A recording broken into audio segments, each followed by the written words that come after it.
Amazing Women Speak podcast, inspiring and motivating every Black woman to own, honor, and execute her amazing individually and collectively as it was established at birth.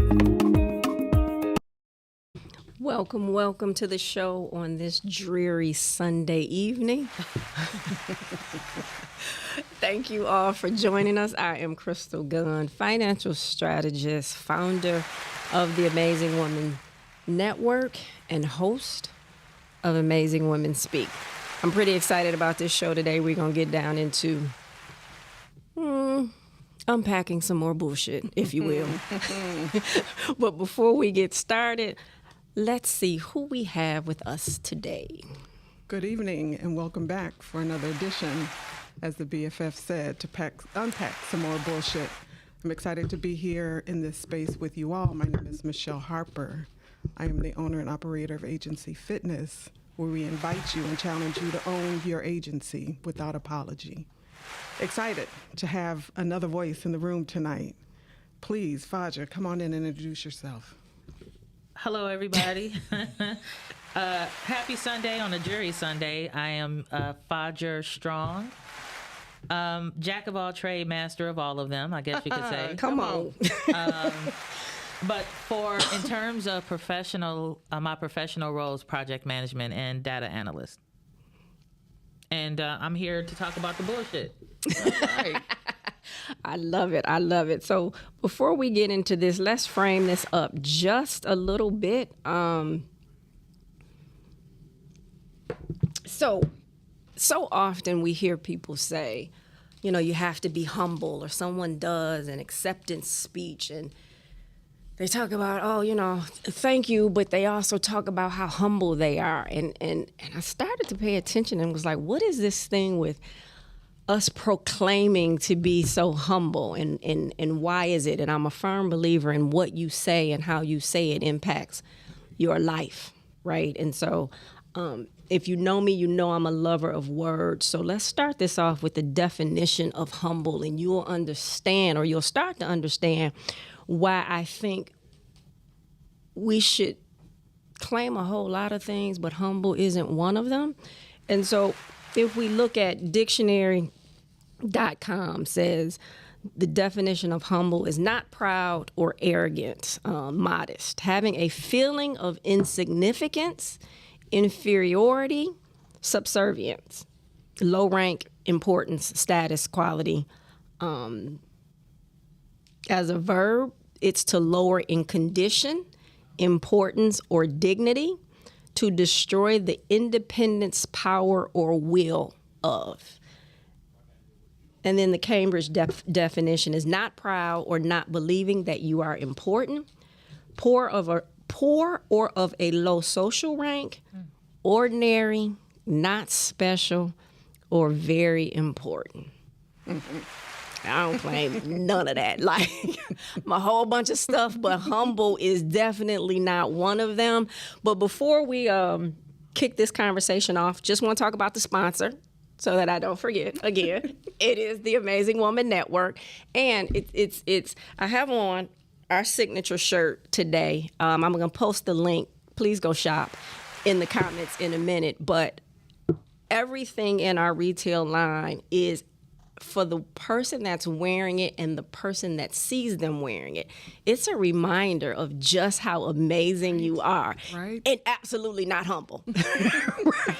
And we have to know and understand our amazing was established at birth. It didn't arrive today with titles, with money, and what other people believe about us. Our amazing absolutely was established at birth. So let's get started with unpacking this bullshit of being humble. Right. So when we started thinking about this conversation, I was drawn to make sure that I was thinking in the right spaces about what it means to be humble. And so I had to make sure also that I was aligned with his word. So I went to the Bible. 6 times it talks about humbling yourself. And I promise you, the only requirement was to humble yourself before God. Come on, say that again. The fact that we humble ourselves before man is something we've been socialized to do. And so it's time to unpack why we feel that's necessary, and most importantly, how to break the bullshit bar around needing to be humble and walk into spaces absolutely owning you're amazing, walking into spaces and acknowledging that the space just got better because you were there. So what does it mean? Faja, come on in here. When they talk about being humble, what comes up for you? Saying less and not owning who you are. Being quiet until you have the opportunity or you're told to speak. Not shining. You can see me in the parking lot when I pull off, sort of thing. So to me, being humble, I don't know if that coincides with humility. I've never understood the two, or if they are the same things.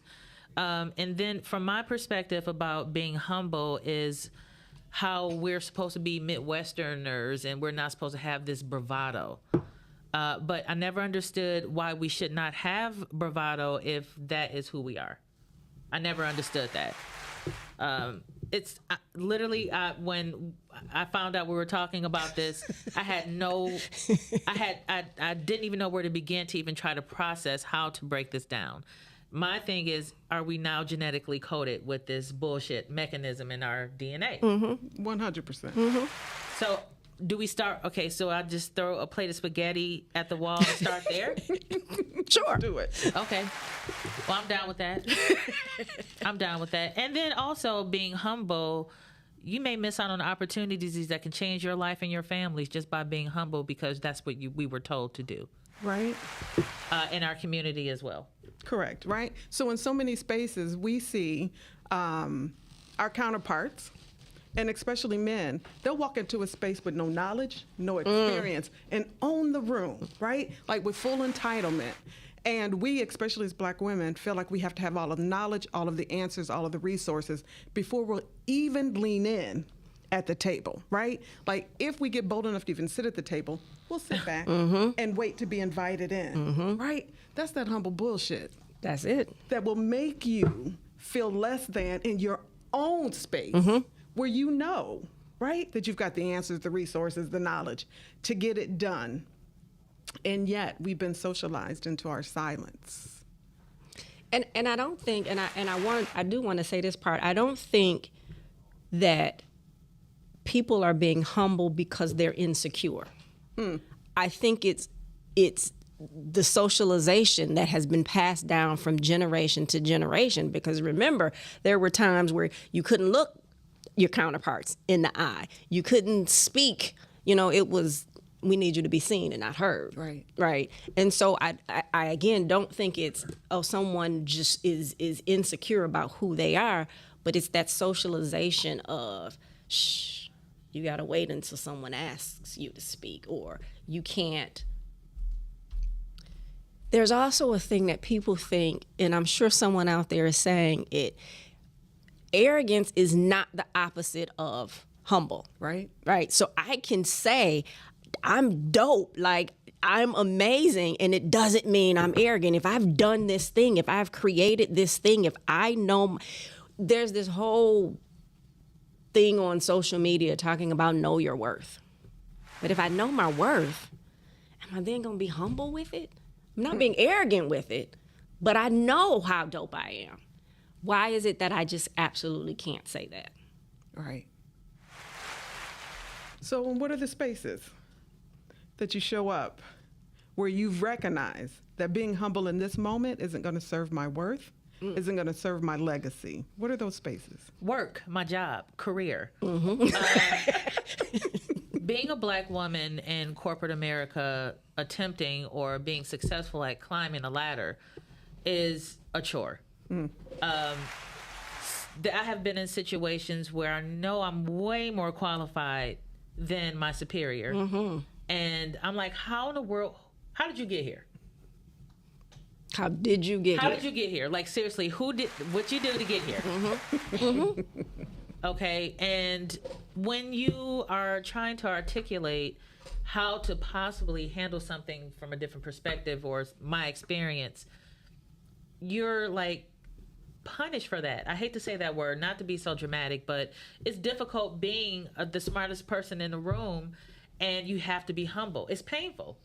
And that makes me think: is this generational? Are we the last generation, Generation X?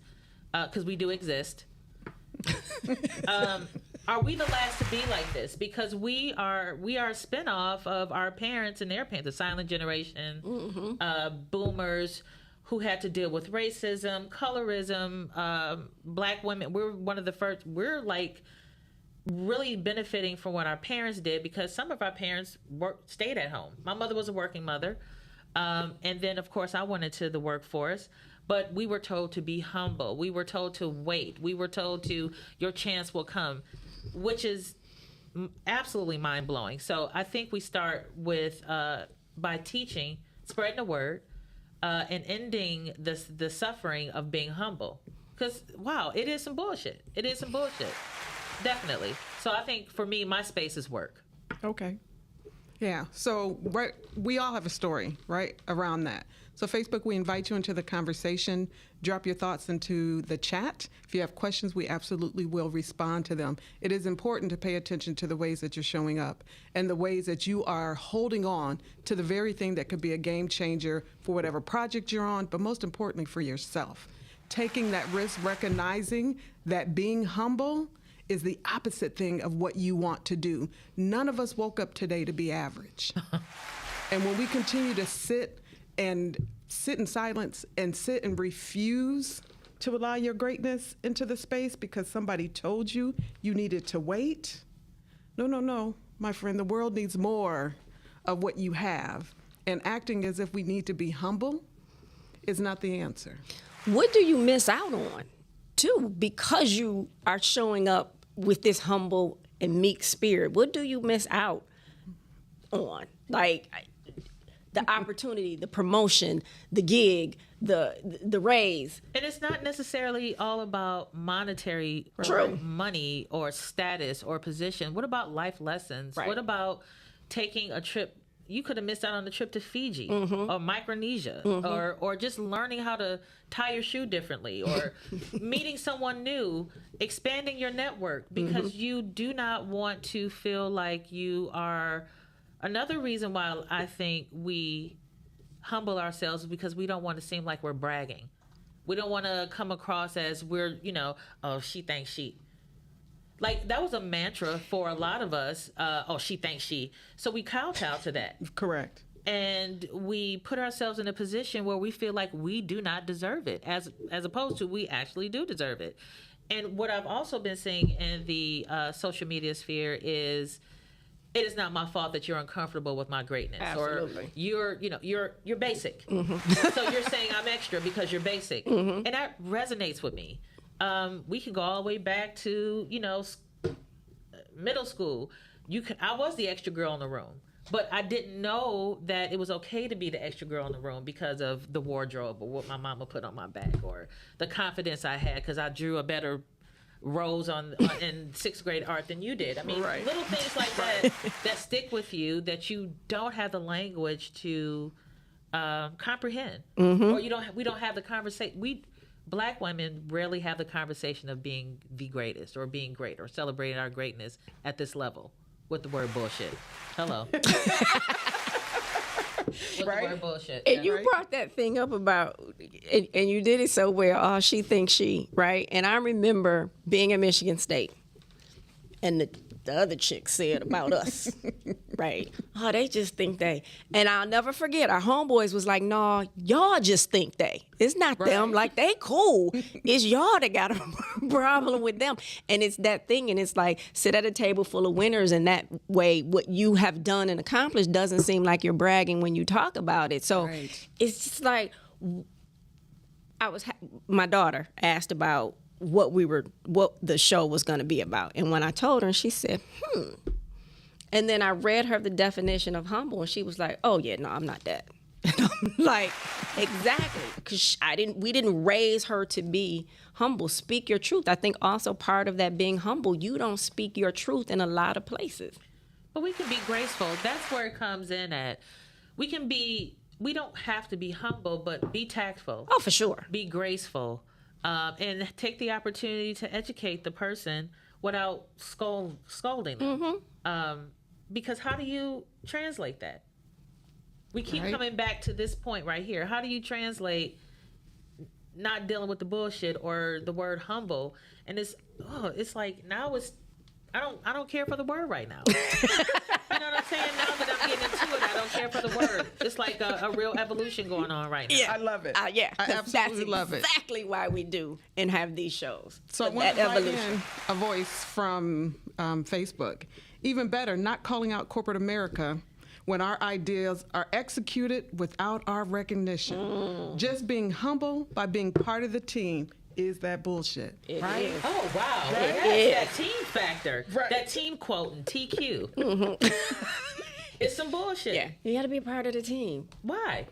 Right? When it was my idea. Yeah. Ooh. And that's part of that. I think it shows up when just that whole meek and humble. No, it was my idea. Give me my credit. And how often do we sit at that table and have not? They just want to glaze over your credit. They want to give credit to everybody else for their accomplishments. But when it comes to you, this black woman sitting at this table and it's done so much, they don't want to give you Right. that same. I'm done paying my dues, right? It'll be your turn. No. If it's accessible to all of us, I'm reaching. And shame on you when you didn't reach first, right? So quit feeling like we have to have permission. Again, I'm going to remind us, the only place we're required to be humble is before God. Everybody else got to get in line to what's about to happen, because we're going to change the game, change the narrative. We're responsible for each other as black women, especially.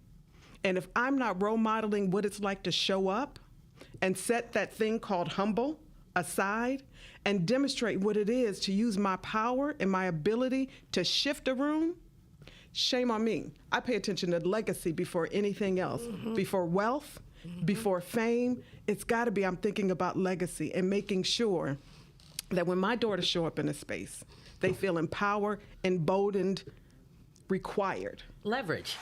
Come on. Leverage. Right? Leverage. I'm proud of where we are right now. And I don't like to speak in future tense. Actually, all of this is happening right now. I speak in present tense. So black women have already changed this particular field of activity. For sure. We're always in front of the firearms. We're always the first to jump out, run out the front house of the house and be scrapping in the middle of the street for our child. It's always us first. I think the difference is now we're coming for ours. Oh, we're here. Now we're knocking at the door. Give me mine. I want it now. I don't want it yesterday. Later. I'm not waiting Till tomorrow. I want it now. In this moment. Because you didn't wait to ask me to do this for you. So why should I wait to reap the benefit of my hard work? I'm not waiting right now. I'm proud of us that we are moving forward, and we're. I just think that just give us our just dues. Right? We're not asking for nothing we didn't earn. Just give us our just dues right now. So Period. another voice from Facebook. Confidence and cocky get confused all the time. Being confident does not make you cocky, and there's nothing wrong with being confident. Right? Nothing. Right? There's nothing wrong with being confident, whether you find that confidence in being body positive, or you are in front of the pulpit if you're able, or you're having a brunching and you're setting an example. Wherever you can get in, wherever your space is, that's where I think we should unleash it. And we do get cocky and confident mixed up. Right? Or confused, or it's not a generic term. They're not the same thing. No, Right. they're not. They're not Right. the same thing. All right, you should be so confident that when you walk into a room, there should be a shift In the energy. Come on. Yeah. Right? Yeah. Should be a shift in the energy without apology. And we keep apologizing for the thing that we know is in us. I'm not apologizing for my greatness at all. And I'm not apologizing that you can't receive it. Correct. I'm not doing that. Correct. I'll help you figure your stuff out if Right. you need me to. Yeah. Well, I But have what a I'm not question. going to do is own it for you. So are we responsible for delivering that information, and are we responsible for how they receive the information? Or are we supposed to just throw the seed and let them till the land? Like, how far does our responsibility go with this? So give your mantra. Right? My mantra is give them all they can handle, let them choke on the rest. Oh my. Okay. Right? Right? If I'm in the company of young black women, I know it's my opportunity to plant, and maybe I have to toil. Mm-hmm. But if I'm in the right company of strong black women teaching young women, all I have to do is plant. I guarantee somebody else at the table is going to toil. Oh, okay. And we're going to watch God give all of the increase, right? Right. When I'm in front of some other folks, right, like I'm going to drop a seed. If your soil is not fertile for this, that's on you. I'm not Okay. here to help you figure that out. That's okay. And it's not my responsibility. It's not my responsibility to help you figure it out. Really? No. I think that's where that's where my humble comes from, because I think a lot of us want to fix the problem. We want to introduce you to the solution, then teach you and try to fix the problem. When, listen, That's that black woman bullshit. How many folks are coming in to help you figure it out? girl, goodbye. Okay. No, All right. Not one, Just right? a no, question. not one. Yeah. Right? Not one. But And we then- feel responsible. We do. And ladies, stop it. Stop. Today. And it's okay. You know, my mom told me, she said, sometimes in life, Audrey, you got to be a little bit selfish. Oh, absolutely. Sometimes you got to, and then a good friend of mine, who is my ex-husband, but a good friend, we were talking one day, and he was like, Fodger, if the plane is coming down, it's about to crash, and the oxygen mask comes out of the ceiling, who are you gonna put who are you gonna take care of first? And I was like, I'm gonna put the mask on me first. He was like, sometimes you got to take care of yourself first before you can help someone else. And I tend to forget that. I tend to forget that I can't help you if I can't help myself. I can't help you see the bullshit if I'm swimming in it knee deep. How about it? And that's that thing that has been passed down from generation to generation. We've seen, mom, grandma, great grandma take care of everybody else and do everything for everybody else. And then somewhere at the end of the day, maybe she has a couple minutes where she does something for herself. So was Jada wrong about saying you got to put you first? Because that was controversial when she said that. You have to. If I don't take care of me, how do I take care of you? All right, it's We time don't to take change care of the ourselves. narrative. We don't. Yeah, and we've talked about self-care. We don't. Yeah, we got to change that narrative. So, ladies, I want to put a question in front of us from Facebook. Whew. Why is it that we as black women on the job don't embrace and uplift each other? I find this to be upsetting, and this makes others look at us in a bad light, right? Like if we aren't already struggling, the fact that we would sit in a room with each other and not uplift, right? Yeah, that's that internalized racial oppression where we live and show up in a way that we've been socialized to show up that would say, I got mine, now you go get yours. Get it how you live. It goes back to my experience, and where the work begins is at work. Being around women, black women in particular, who, and this is real life experience that I've had more than once. If I have a superior and she is a black woman, I'm terrified, because sometimes black Wow. women should not be in a position of leadership. Because you have to put how you feel about someone personally to get the job done. It's difficult because that person or my superior may be working out of bias. I'm not the girl who stole your boyfriend on the playground. And I'm sorry. And because you are traumatized by that, you bring it into the folds of work, and it's affecting our relationship. Which means that you have to, and black women, if we are leaders in corporate America, we are in a fishbowl. And Right. everybody's watching us. Please believe that we're Right. being watched. Right. Mhm. How we show up for work. Leave it at the door. Ignore the noise. Come to work dressed to the nines and perform and unify. Period. So let's take it back. Part of it, though, is that survival strategy, living in that survival mode, though. Because think back, all the way back to, okay, on that plantation, I it probably wouldn't have been me, but in the big house, there's only so many people that can work there. Right. So I can't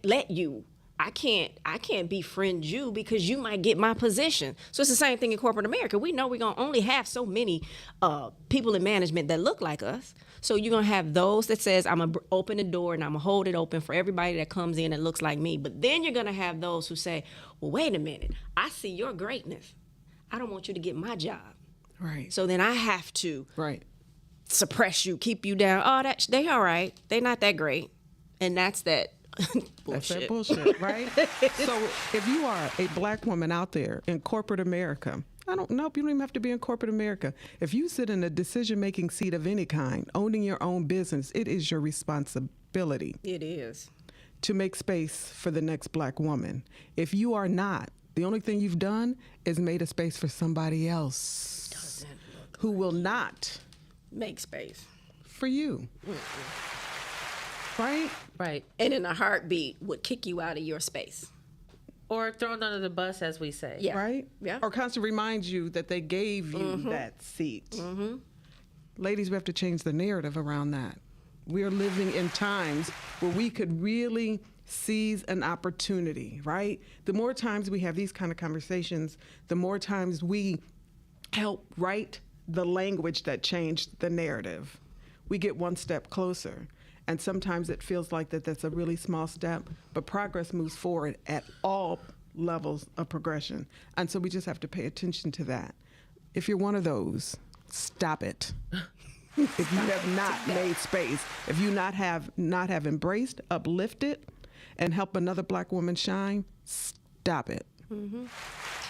And every generation, this thing was designed, every generation is supposed to take us further than the generation before. So again, yeah, we have that responsibility to train those people in those positions so that they are being elevated and pushed forward. If you're not, just go home, because I think in that instance, you're worse than the oppressor. You're worse than the person that doesn't look like me. Because I understand why the person that doesn't look like me doesn't want me to have a position. I understand why they don't want to help me. I get it. But I can't understand why you won't help me. And you look just like me. Yep. Again, do some research. Not again. Do some research. Internalized racial oppression. Look that up in what it means, that we continue to live out the ways in which we've been socialized instead of changing the narrative and recognizing that when we do that, we are acting as the oppressor of our own people. Ladies, get your foot off her neck. Pull her up, invite her in, and watch what happens. So I was thinking about this on the way here, and I'm going to ask you to share your story because it was just true and dynamic with the, oh, well, here's the salary. And you was like, yeah, I can't. because it's a real life example of, because you could have been humble and said, okay, I'm just going to take this, right? Because it's a great opportunity. Could you please just tell us? Because it was beautiful. Like it's the textbook of that bullshit where you want me to not be humble and accept this thing you're calling gratitude. So I had an opportunity it's actually the job I'm in now. Oh, wow. I left state government after 24 years of employment.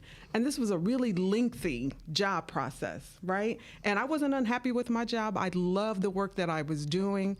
For those who don't know, I am the director of diversity, now with Evident Change. Was doing that job inside of state government, saw myself retiring.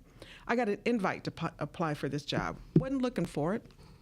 So just for entertainment, I applied. I was curious. They were doing a national search, and I was curious as to how I show up compared to other people across the country applying for this job. So I threw my name in the ring. Went through this process. Up front, they asked you, what's your salary? I gave it, right? Like knowing my worth, knowing what I bring to the table. I put it out there. It's for you to do something with, right? So we keep going through interviews. We never talk about salary. We get to the offer. Now, mind you, let me say, I put the top of the salary range on the job posting. Like, I want the very top of what you're offering. Get to the offer after 5 months worth of interviews, and they offer me less than I was currently making. And so I said to the woman, I said, oh, and she said, well, why don't you take the weekend to think about it? How do you think about that? And I said, nope, I don't need the weekend. She was like, nope, take the weekend and mull it over and come back with your counter. I said, I don't need to do that either. I told you what I wanted when I applied for the job. And if that was not within your range, you could have told me that months ago. But I know my worth. I know what I bring to the table, and I know what I can do in these spaces. I'm not settling for anything other than. So she said, it's usually the responsibility of the entire board, but ultimately it is my decision to make. I said, you go back and talk to your board. Oh. My number's unfixed. I mean, my number's fixed. It shall not change. You take the weekend and mull it over because right? You go back and talk to your people. That was a poor sales strategy that she tried to implement on you. Right? This number is less than I make right now. Why in the world would what do I need to think about? No. No, thank you. Was it, I can't even, what? No, thank you. Right. That part right there, right? They thought. So now it's time to play a different kind of ball, right? Mm-hmm. Not only do I want this salary, I want this and I want this. How bad do you want my greatness at your table? Right. Needless to say, I work for them now. Okay. With everything that you asked Without for. apology. Yeah. Give them all they can handle. Let them choke on the rest. You can't walk into a space and be humble when, I mean, think about it. Especially in the job market, they don't want to offer you at the top. They want to get you for the least amount of money they can get you for. Right. I mean, I'm not mad at that. Exactly. Right? That's how you play the game. I don't want to go pay full price for anything that I buy. I want the sale price. Right? So I get it. That's business. That's the strategy. But how many people, and for those that are listening, if you were in that same situation, how many people would have accepted less? Maybe not necessarily less than what you made. Had they come back and said, well, we'll match what you currently make, how many people would have said, right, okay, I'll take that? Right. Because one thing that black women don't do enough of is they don't do negotiations on their salary. We do not. Whatever they offer you, too often you tend to accept that first offer. No. I think the tides are changing, though. Good. Yeah, I hope. Right? Again, I speak in present. Yeah. It's happening. Mm-hmm. It may not be happening with our group, our age group, per se, but it's definitely happening. I would agree. These younger women out here are coming for all the bags, all the coins on the floor. And if there's money on the floor, they're picking it up. Yeah. And we have a lot to learn from them. We do. I will never go into a position and I'm going to negotiate. And this is before this was trending. You're going to pay me my worth. One thing I am not afraid to do, I will say, I don't know if this coincides, the bullshit, yes, I have been a part of that. But what corporate America is intimidated by is an assertive black woman. Mm-hmm. She is the enemy of the state. If you know you are confident, you believe you are confident, you did your homework, or if you're one of those type of you're a sage in progress, and you can walk in and say, hey, I know I'm the bomb, and there's nothing you can do about it. It's you gonna give me this money or not?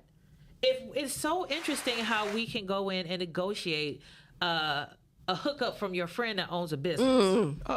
Okay, we can go. Hey, girl, I'm coming through. Can you? But you can't go into Saks, Neiman Marcus. You can't go into corporate America and take those same skill sets that you have when trying to negotiate with your friend, a small business that's trying to survive and compete. But you won't do that with corporate America or the job that you want. It doesn't have to be corporate America. It could be healthcare. It could be, you want to be a registered nurse and you're an administrator, but you're not going to go and negotiate your salary, but you're going to ask for a hookup. Stop it. Stop it. As a matter of fact, fact, you should be going in and that's, I understand this is I'm tantricizing here, but 2 parts here, Terry Bradshaw tie. So if I'm going into my friend's business and I'm asking for a hookup, don't do that. And business owners understand customer service. And that's a whole nother conversation, but I had to put that out there. Because what that would do is stop the bullshit. It would. Offer customer service or client service for return business, which will then generate more money in the community, which will then give us more position to have leverage and negotiate. And then we can walk in with some confidence. And it starts in the hood. It starts with self. So, okay, I'm going to give you as much as I can. The rest, y'all can choke on it. I get that. But where do we start? With self. Yeah, so don't be afraid to walk in and negotiate.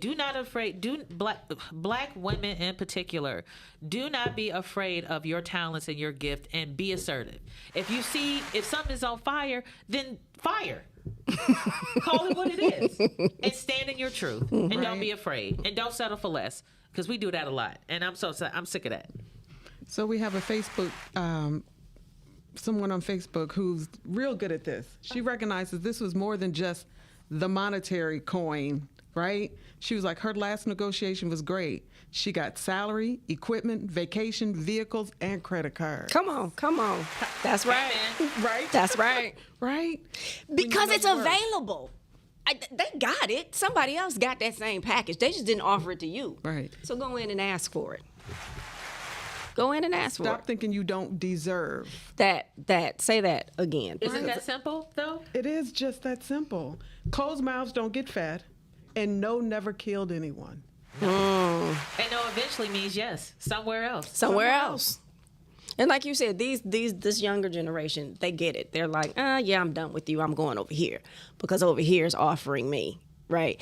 And I think it is harder for our generation to step up and release what has been pushed on us for years.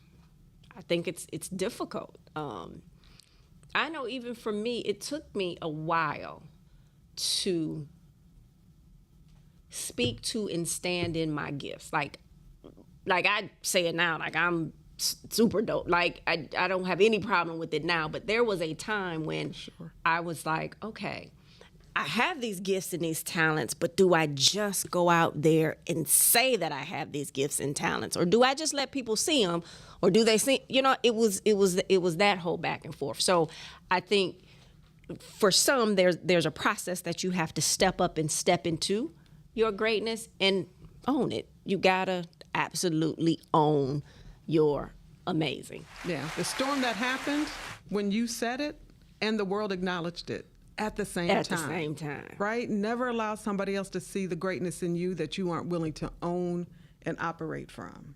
And when those two come together, Ooh, baby. Forced to be reckoned with, without apology. Without apology. Hands up. Right? Not apologizing for this greatness.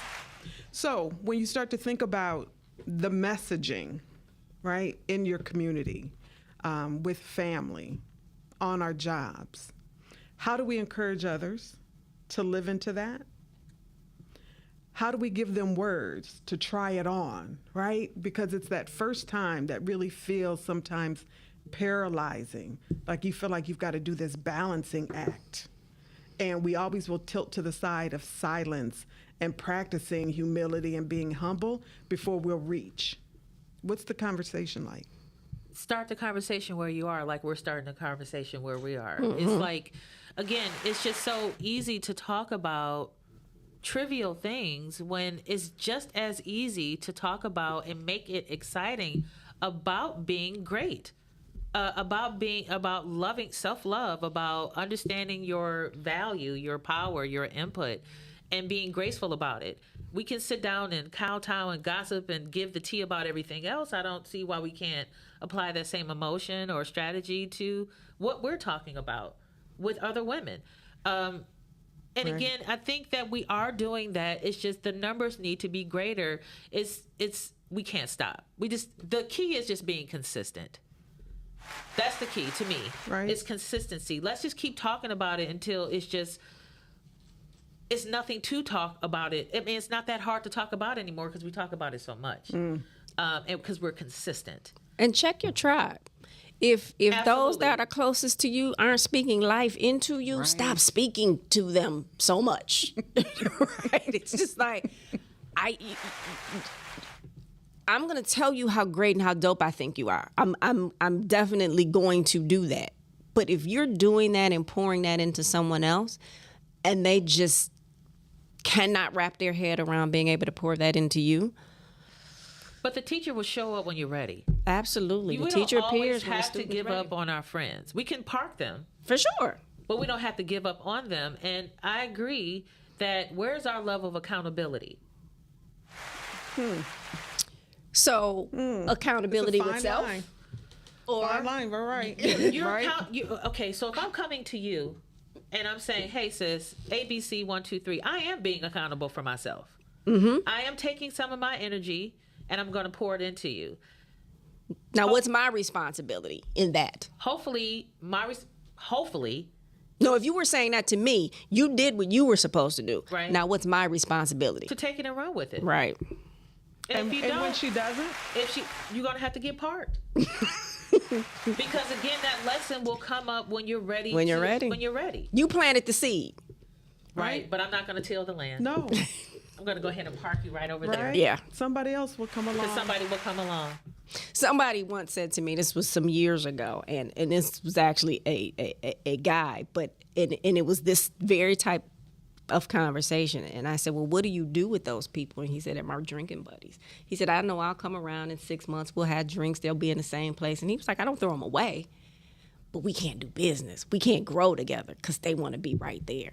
And those type of people wind up wearing you out, right? They suck up your energy on the bullshit, and they stay right. I had someone call me.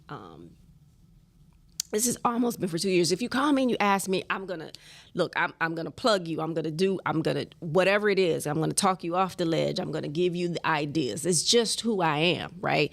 And now you have to do your thing with it. And then now we're a year later and you have the same question in the same conversation. Okay, I'm gonna give it to you one more time. And now you come back a year later, and then I have to say, hey, I'm gonna tell you this time, but we're not having this conversation again because we're now on the third time. You have to do the part that I keep telling you the same thing. You're not doing it, and now it's up to you. I've done my part, but we can't keep circling back here. Jay Electronica said, I think I'm paraphrasing, he said, you can pray in church, but the work is done on the outside. Period. Or God helps the child that got his own, or, get off your butt and get out there and go get it. However you comprehend what we're saying, at the end of the day, and I don't like that phrase, but at the end of the day, you got to do the work. You got to do the work. You got to be accountable for your crew. I don't want you to fish for me. Please, you got to teach me how to fish so we can feed the whole village. And then, guys, in war, there's cannon fodder. There's infantry. Some are going to fall to the wayside. And that's just life. Mm-hmm. But the ones that you can teach, bring them with you. Because I truly believe that our generation did a phenomenal job, because look at where the young black women of today are. Absolutely. So let's start there. And we can learn so much from them.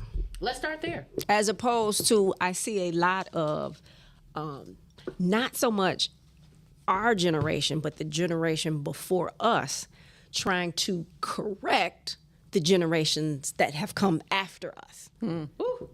Right. And they, air quotes around correct, because it's just like my daughter said the other day, and she said, you don't have to like it. She says, but you don't get to just be rude because you're old. She was like, that's not, you don't have to agree with what this person is doing, but that's how they're living their life. That's how they're doing their thing. So that older generation has to stop trying to correct that younger generation and let them lead the way that they are supposed to lead. And we need to learn from them. Yeah, absolutely. We've got to learn from Oh, them. my stars. And they can learn from the generation after them. Absolutely. This is a precedented time for right now because there are 5 generations that are alive right now. And that has never happened in history. We got like the silent generation, the baby boomers, Gen X, Gen Z, Gen Y, and alphas. Babies who are already coming out coding. Oh my right? God. Yeah. So we have a lot to learn, but with all that being said, we still have to hold ourselves responsible and go back to the topic of this podcast today. And I'm so happy to be here because I never thought about that word within that context of how I'm doing myself a disservice by Absolutely. being humble when I'm the shit. Absolutely. That's right. Right? That's right. So there's a confidence conversation, right? Like that needs to be had. Everybody has a gift. God didn't leave any of us barren in that way. Right. You just have to find what that thing is. Go on an exploration and find that thing and do that thing until it builds your confidence that it opens doors to all the other things. And I promise you, it will change the game for you. Like my youngest daughter will call me and ask me about something about her vehicle, right? Never been under engine a day in my life, ever. She is a very active father, much like your ex-husband, one of my best friends, right? So it's not like she doesn't have that line. And I was like, why are you calling me? And she said, Mom, because you know everything. Or you're the Google. You're the Google. She believes I know everything because when I speak in spaces, especially when she's present, that confidence comes in the room before I do. Hello. Right? Like, get ready because here it comes. You begin to feel that energy shift, right? And so it also challenges me to continue to stretch and grow and learn more so that I have some more of the answers, right? It's that confidence work. I found out what I was good at, and I did that thing over and over again and watched it creep out in other spaces. And when you start talking from that space, the world is yours, and we're not going to apologize for it. Not one more day. Not one more. Stop it. The world gets better when you open your mouth, ladies. The situation gets resolved when you decide that your voice matters in that conversation. It will not get better. Don't walk away from a situation and say, I wish I had a said, or I wish I had a done. That's that bullshit. Nobody's coming to save us, ladies. They're not. No one's coming to save us. No one's coming to save us. And you said a very important part, I think, and it was everyone was given a gift, and when you find out what that gift or gifts are, and you nurture them, right? And I remember there was a time I took an assessment, and it tells you what your 5 things that you're naturally great at, and I read the list and was like, what am I supposed to do with any of these? Right. Like, what is this, right? And then some years later, when I picked it up, it was like intellection, connectedness, and I was like, oh, damn. All of these things are the reason and why I'm so good at everything that I do right now. I believe we're all connected. If you do good, I do good. So I'm going to make sure that I can empower, uplift, inspire. And so I had to step into that and realize, well, damn, I am really kind of dope, right? Like, I really am. And I had a conversation with somebody like 2 weeks ago. And after the conversation, she did a post on Facebook and said, a 1 hour conversation with Crystal Gunn will change your life. Oh, my. And it sure in the hell will, because that is who I am. But I went in and I said, how do I become better at these things that are naturally, that are my natural gifts and talents? And I think when we pay attention to those, and so don't go around being confident and you don't have your shit together. Like, don't do that. That is arrogance. That's arrogance. Right. Right? That's arrogance. And for those that don't know, y'all know I got the definition of that too. Having or revealing an exaggerated sense of one's own importance or abilities. Please don't do that, right? Hone your skills, know what they are, and then walk into that room in confidence. And again, that energy shows up before you do, and people recognize it. And those that are supposed to be attracted to it Right. will be. Right. And that's who you concern yourself with. Oh, wow. Not those that can't breathe because about you've it? entered the space. How about it? So I have to get this last comment in here as we begin to wrap up. Part of the problem is due to our conditioning.